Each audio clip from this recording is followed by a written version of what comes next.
Hello friends, welcome back to my channel. और आज की वीडियो में मैं आपको फैक्टोरियल के बारे में बताने वाली हूँ, क्योंकि मैंने यूनिट डिजिट निकालना आपको बता दिया है, सारे रूल्स बता दिए हैं। अब मैं फैक्टोरियल की यूनिट डिजिट कैसे निकालते हैं वो मैं बताऊँगी, ठीक है। तो आप लोग को पता है फैक्टोरियल किसे कहते हैं या फैक्टोरियल को कैसे लिखते हैं, क्या होता है, ठीक है। तो यहाँ देखिए, यहाँ दिया हुआ है फैक्टोरियल, ठीक है, क्रम गुणित।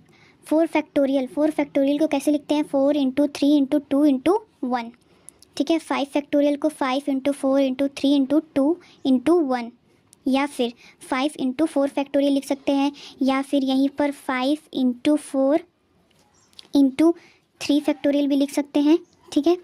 यहाँ पर 8 फैक्टोरियल है, तो यहाँ पर 8 into 7 into 6 into 5 into 4 into 3 into 2 into 1, या फिर शॉर्ट फॉर्म में इसको ये भी लिख सकते हैं, या फिर शॉर्ट फॉर्म में इसको 8 इंटू 7 इंटू 6 फैक्टोरियल भी लिख सकते हैं, ठीक है।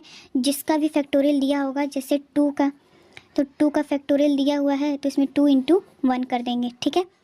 जिसका भी फैक्टोरियल दिया होगा उसका इंटू करके ऐसे लिख देंगे, ठीक है। अब फैक्टोरियल को कैसे डिनोट करते हैं, ठीक है। तो फैक्टोरियल को या फिर ऐसे डिनोट करते हैं, या फिर फैक्टोरियल को ऐसे भी डिनोट करते हैं, ठीक है। ऐसे या फिर ऐसे प्रदर्शित करते हैं, ठीक है। इसमें कुछ पॉइंट है इंपॉर्टेंट।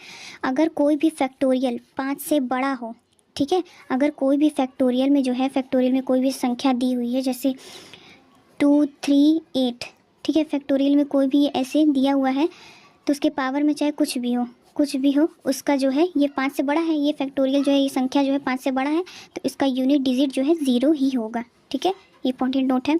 और फैक्टोरियल 0 का मान हमेशा 1 होता है, ये याद रखने वाला पॉइंट है, ठीक है। फैक्टोरियल 0 का मान सदैव 1 होता है, ठीक है। अब हम कुछ क्वेश्चन देखेंगे फैक्टोरियल के बेस पर, ठीक है। तो यहाँ पर देखिए 2 क्वेश्चन दिए हुए हैं। 214 फैक्टोरियल, इसके पावर में 783 है, तो ये जो है, ये अंक जो है, ये संख्या जो है 5 से बड़ी है, तो इसका यूनिट डिजिट क्या होगा? 0 होगा, यूनिट डिजिट 0 होगा। सेम एज इसका भी है, 1 to 1 दिया हुआ है, तो ये 5 से, ये संख्या जो है 5 से बड़ी है, तो इसका भी यूनिट डिजिट 0 होगा। आई होप आप लोग को ये पॉइंट समझ में आ गया होगा। आगे देखते हैं। तो यहाँ पर देखिए एक पॉइंट था, यहाँ पर एक इम्पॉर्टेंट पॉइंट। यदि किसी संख्या को जो है फैक्टोरियल में जो भी कोई संख्या दी हुई है, उसका फैक्टोरियल निकालने पर जो भी संख्या आएगी, उसको जो है 10 से डिवाइड करने पर जो भी रिमाइंडर, जो भी शेष बचेगा, ठीक है, जो भी शेष बचेगा वही उस संख्या का, उसका जो है पूरी संख्या का यूनिट डिजिट होगा, ठीक है। अब इस बेस पर एक क्वेश्चन है, यहाँ देखिए, यहाँ क्वेश्चन है factorial 1 plus factorial 2 plus factorial 3 plus factorial 4 और plus factorial 5 dot dot factorial 100, यहाँ तक का यूनिट डिजिट बताना है, ठीक है। जैसे कि मैंने आपको पहले नोट में बताया है कि 5 से जो भी बड़ा फैक्टोरियल होगा उसका मान 0 होगा, तो इसको कट कर देते हैं, इसका कोई वैल्यू नहीं है, कोई मतलब नहीं है, ठीक है। अब इसका फैक्टोरियल बारी बारी से निकालेंगे। 1 का फैक्टोरियल 1 होगा, प्लस 2 का फैक्टोरियल 2 इंटू 1, प्लस 3 का फैक्टोरियल 3 इंटू 2 इंटू 1, प्लस 4 का फैक्टोरियल 4 इंटू 3 इंटू 2 इंटू 1, ठीक है। इंटू करेंगे 1 प्लस 2 प्लस 3 2 जा 6 प्लस 4 3 जा 12 2 जा 24, ठीक है। इसको प्लस करेंगे तो 2 प्लस 1 3 प्लस 6 9 प्लस 24 33 होगा, ठीक है। तो जो भी संख्या आएगी उसको जो है 10 से डिवाइड करेंगे, जो भी रिमाइंडर बचेगा वही इस संख्या का यूनिट डिजिट होगा, ठीक है। तो इसका जो है यूनिट डिजिट 3 आएगा, ठीक है। दूसरा क्वेश्चन देखिए। तो यहाँ देखिए दोस्तों, एक क्वेश्चन है 1 फैक्टोरियल प्लस 2 फैक्टोरियल, सॉरी, यहाँ क्वेश्चन है 1 के पावर में 1 फैक्टोरियल 2 के पावर में 2 फैक्टोरियल प्लस 3 पावर में 3 फैक्टोरियल प्लस 4 और पावर में 4 फैक्टोरियल डॉट डॉट 100 है, उसके पावर में 100 फैक्टोरियल का यूनिट डिजिट बताना है। तो मैंने आपको बताया है कि 4 के बाद जो भी संख्या 5 से बड़ी होती है उसका कोई वैल्यू नहीं होता, तो इसका कोई वैल्यू नहीं है, आगे बताना नहीं है, बस 4 तक का बताना है, ठीक है। तो इसमें फैक्टोरियल देखेंगे, 1 का फैक्टोरियल क्या होता है? 1 प्लस 2 का फैक्टोरियल 2 प्लस 3 का फैक्टोरियल क्या होता है?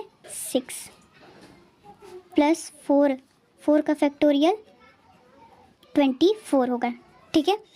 अब इसमें यूनिट डिजिट का रूल अप्लाई करना है 1 के लिए, 2 के लिए एंड 3 के लिए एंड 4 के लिए, ठीक है। तो 1 का रूल क्या है, अगर यूनिट अंक पर 1 है और इसके पावर में चाहे कोई भी अंक हो तो उसका यूनिट डिजिट 1 ही होगा। अब 2 के लिए रूल आपको याद है, इसके पावर को 4 से डिवाइड करेंगे, ठीक है। 2 की पावर को 4 से डिवाइड करेंगे। सेम एज 3 के लिए भी वही रूल है, 6 और 4 और प्लस 4 के लिए रूल क्या है, 4 के अगर पावर में सम संख्या, पावर में अगर सम हो तो उसका यूनिट डिजिट क्या होता है, 6 होता है, ठीक है। तो अब इसको इन दोनों को डिवाइड करके देखते हैं। तो यहाँ देखिए फैक्टोरियल हो गया है और इसका यूनिट डिजिट निकालना है, प्लस 2 के पावर में 2 होगा, यूनिट डिजिट का 2 आएगा, प्लस अब इसका 4 से डिवाइड करेंगे तो जो रिमाइंडर इसका बचेगा 2 बचेगा। तो यूनिट अंक पर जो है उसके पावर को लिख देंगे, यानी यूनिट डिजिट ये हो जाएगा, ठीक है, प्लस 6। 1 + 2 का स्क्वायर कितना होता है, 4 + 3 का स्क्वायर 9 + 6, इन सबको प्लस करेंगे, 5, 11 एंड 9, तो इन सबको प्लस करने पर 20 आएगा, ठीक है। तो इसका यूनिट डिजिट 0 होगा, लास्ट वाला यूनिट अंक पर जो है इसका 0 जो है यूनिट डिजिट होगा। आई होप आप लोग को समझ में आ गया होगा सारा रूल्स और फैक्टोरियल, ठीक है। Thank you.